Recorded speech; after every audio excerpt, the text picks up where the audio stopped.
Aloha, merci de me retrouver dans cette nouvelle vidéo crash test. Aujourd'hui, j'ai mis au défi certains produits du calendrier de l'Avent Wild de Lae. Donc si vous êtes curieux de savoir comment j'ai réalisé ce make-up, c'est parti.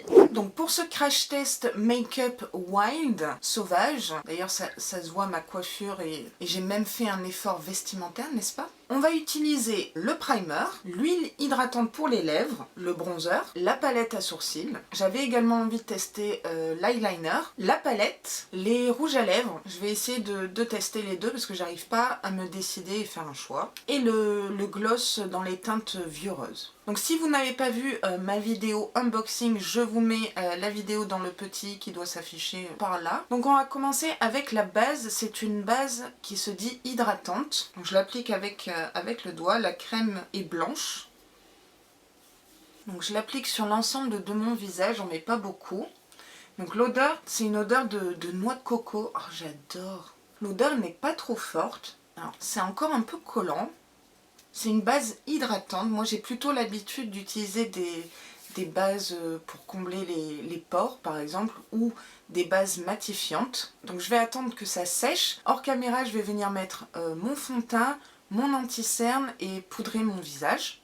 Donc, fond de teint, anti-cerne, poudre, c'est fait. J'ai dû énormément poudrer mon visage parce que, du coup, vu que c'est une base hydratante, je brillais de mille feux et c'est accentué par mon anneau lumineux. Maintenant, on va venir mettre l'huile pour les lèvres. C'est une formule hydratante. Donc, c'est une huile dont le parfum c'est noix de coco. Encore une fois, moi j'adore. Ça me fait penser un petit peu à l'été. C'est très collant, mais c'est agréable. Je suppose que ça va bien hydrater mes lèvres qui sont un petit peu gercées. C'est l'hiver. On reste sur le teint. On va venir réchauffer avec ce bronzer qui s'appelle Savannah. J'aime beaucoup la teinte. Elle n'est pas trop foncée. Mais on va voir ça ensemble. Donc là, ce que je peux voir, c'est que c'est pas trop poudreux dans le contenant. C'est très pigmenté, ce qui est une bonne chose. Il faut y aller avec parcimonie. Ne vous inquiétez pas, je vais venir estomper après. Heureusement que j'ai bien poudré mon teint parce que ça laisse quand même des traces. Je vais essayer d'estomper tout ça avec un gros pinceau. La couleur est jolie. Donc c'est dans les teints chauds, donc c'est vraiment un bronzer. Je le déconseille pour du contouring par exemple. De toute façon, je vous donnerai mon avis global à la fin de la vidéo. Maintenant, je vais vite fait passer au blush et l'highlighter. J'utilise le blush que j'ai eu dans le précédent calendrier que j'aime beaucoup dans les couleurs pêche. Tellement l'habitude d'utiliser des bases de silicone, je sais, mais qui floutent les pores et réduit les imperfections que là, quand je me regarde, on voit que ça. Comme ça, on apprend à mieux se connaître, ma peau et vous. Oui, du coup, j'utilise ce pinceau. Il est très doux. Il marche vraiment bien. C'est vraiment fait pour l'highlighter, le côté biseauté, c'est vraiment sympa, c'est super. Malgré la poudre, j'ai vraiment l'impression de briller de partout. Si vous n'avez pas de papier matifiant, vous dédoublez un mouchoir. C'est une petite astuce. Et ça enlève l'excès de fond de teint, l'excès de sébum. Je vais pas vous montrer, c'est un peu dégoûtant. On va passer aux sourcils avec ce trio. Ce que j'aime bien, c'est que ce sont des teintes froides. Et du coup, ça match avec mes sourcils, j'ai beaucoup de chance. Je trouve que c'est vraiment dommage qu'il n'y ait pas un plus large choix au niveau des teintes, que ce soit pour le teint ou maintenant les sourcils. Du coup, pour les sourcils, je pense aux blondes, je pense aux rousses également. Finalement, la couleur, je trouve qu'elle a des reflets un petit peu chauds, mais ça me dérange pas. Ah ouais, la pigmentation, elle est là. Ça fait plaisir. Vous voyez, super poudreux. Encore une fois, j'utilise mon petit outil pour enlever les pigments. Pour rien au monde, je m'en passerai. Maintenant, pour la tête du sourcil, je vais utiliser cette teinte plus claire.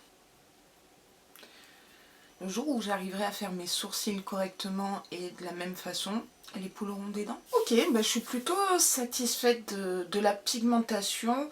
Après, je suis pas très douée pour maquiller mes sourcils, je l'avoue. J'ai utilisé le gel à sourcils de chez Action, faut que ça sèche. Maintenant, on va passer à la palette. Franchement, elle est magnifique.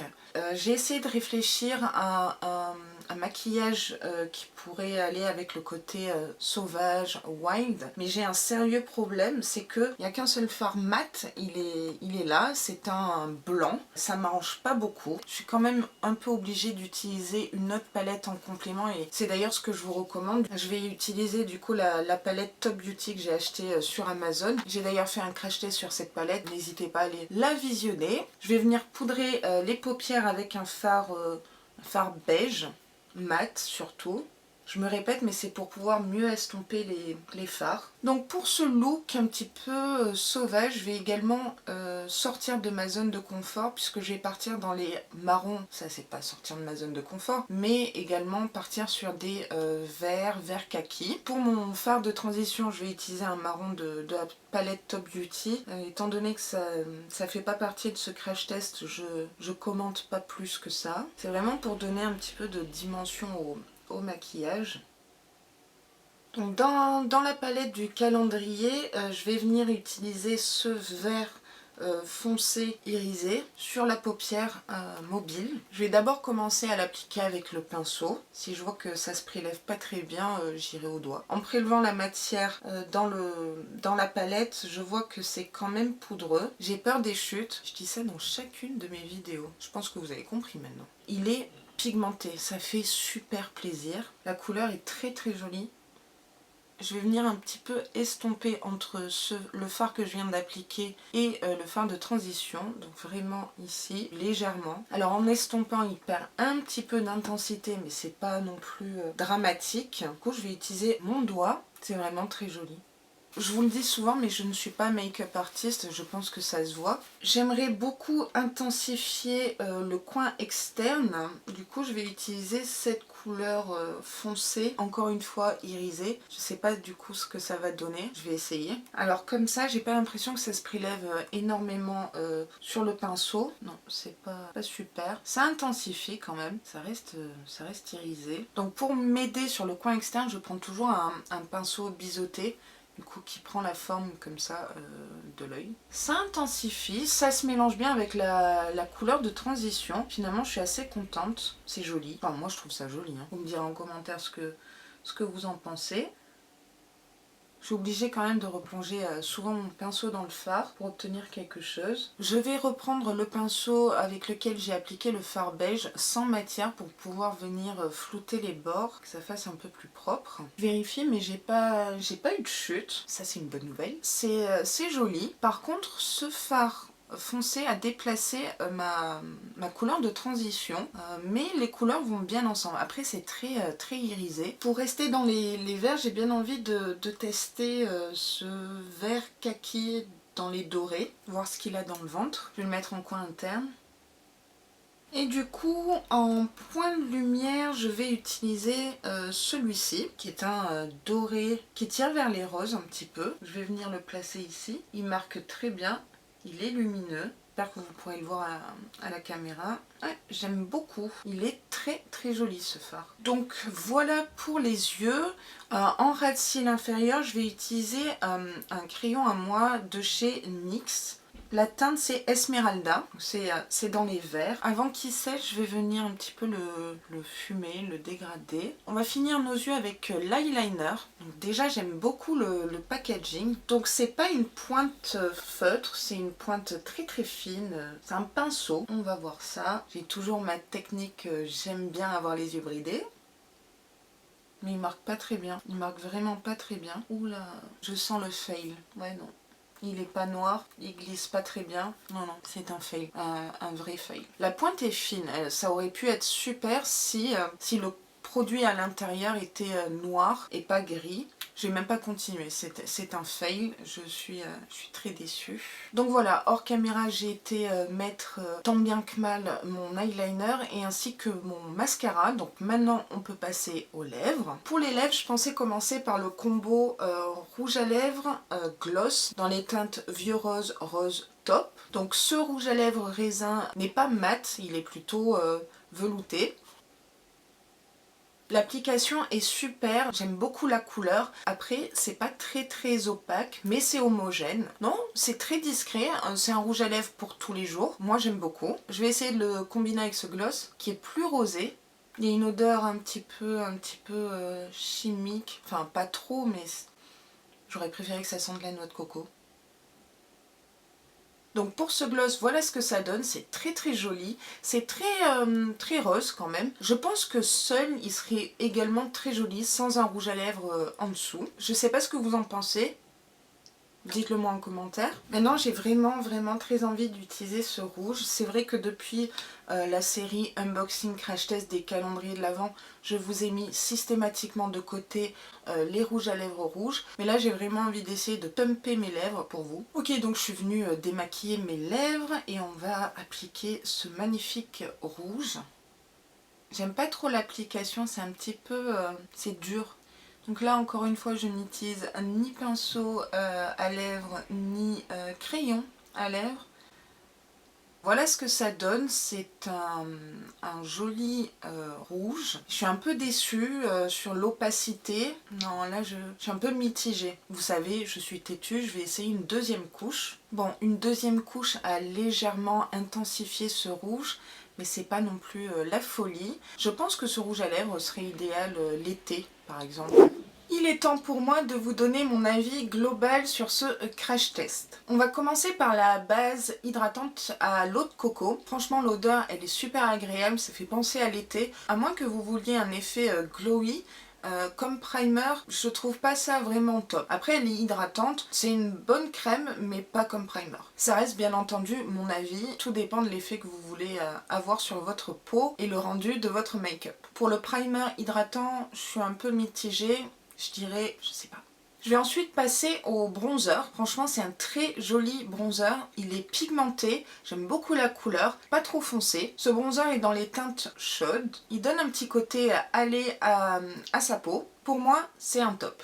On passe au sourcil avec ce kit à sourcils. Franchement, je suis agréablement surprise. La pigmentation, elle est là. Les couleurs sont froides avec un taupe, un marron glacé. Et c'est vraiment, je le redis, un top pour moi. Un jeu de mots parce qu'il y a une couleur top. On va passer aux yeux avec la palette. Alors, qu'est-ce que je peux dire sur cette palette? J'adore le packaging, ça je l'ai déjà dit dans ma dernière vidéo. L'harmonie des couleurs est superbe. Ça reste dans le thème wild, sauvage, avec des tons vert kaki, doré, un peu marron, même bleu. Il y a un grand miroir, ça c'est pratique. Malheureusement, ce ne sont que des fards irisés, pailletés. Pour moi, ou du moins la façon dont je me maquille, c'est très difficile d'utiliser cette palette seule. Moi, je l'utiliserai en complément d'une autre palette, mais les fards sont pigmentés, très jolis, et c'est un gros top encore une fois. On va passer très rapidement sur ce liner, c'est un énorme flop, il marque pas, il n'est pas noir, l'application est difficile, je vais pas m'attarder, passez votre chemin. Donc on va passer aux lèvres maintenant, je vais commencer par l'huile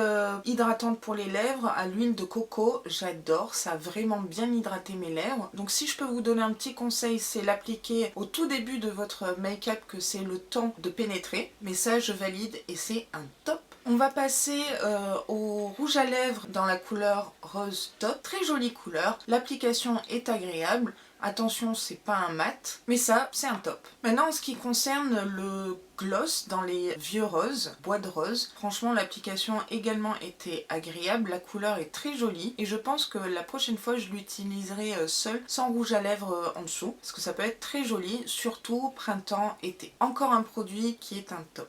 On va finir par le rouge à lèvres rouge. Donc encore une fois, il n'est pas mat, il est brillant. La teinte est jolie, c'est un rouge qui tend vers le rose fuchsia. C'est pas le rouge pur.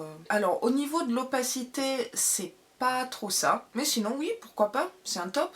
Maintenant mon avis vraiment global en incluant l'unboxing et le crash test, et quand je vois tous les produits sous mes yeux, je trouve vraiment beaucoup mieux que le calendrier de l'Avent précédent Flamingo Pink. Celui-ci, je Je trouve que même les packagings sont plus solides, sont plus qualitatifs. Les produits également sont de meilleure qualité, ça c'est sûr. Donc pour moi, si vous hésitiez entre ces deux calendriers de l'Avent Amazon, je vous conseille vraiment et vivement celui-ci. Et en plus, c'est le même prix. Bien entendu, j'attends vos commentaires concernant ce crash test et également ce que vous pensez de ces produits. Et petite parenthèse, n'oubliez pas d'aller voir dans ma barre d'infos la chaîne à découvrir cette semaine. Je vous spoil un peu, mais le prochain unboxing et crash test sera calendrier de l'Avent NYX. J'ai vraiment hâte de l'ouvrir, de le découvrir avec vous et uniquement avec vous. Ce crash test est maintenant terminé. Je vous remercie de l'avoir regardé jusqu'au bout. J'espère que le contenu vous aura plu et si c'est le cas, n'hésitez pas à liker la vidéo comme d'habitude. Également, n'hésitez pas à vous abonner à ma chaîne, ça fait plaisir et en plus, c'est gratuit. Je vous dis à mercredi dans la prochaine vidéo unboxing. Prenez soin de vous.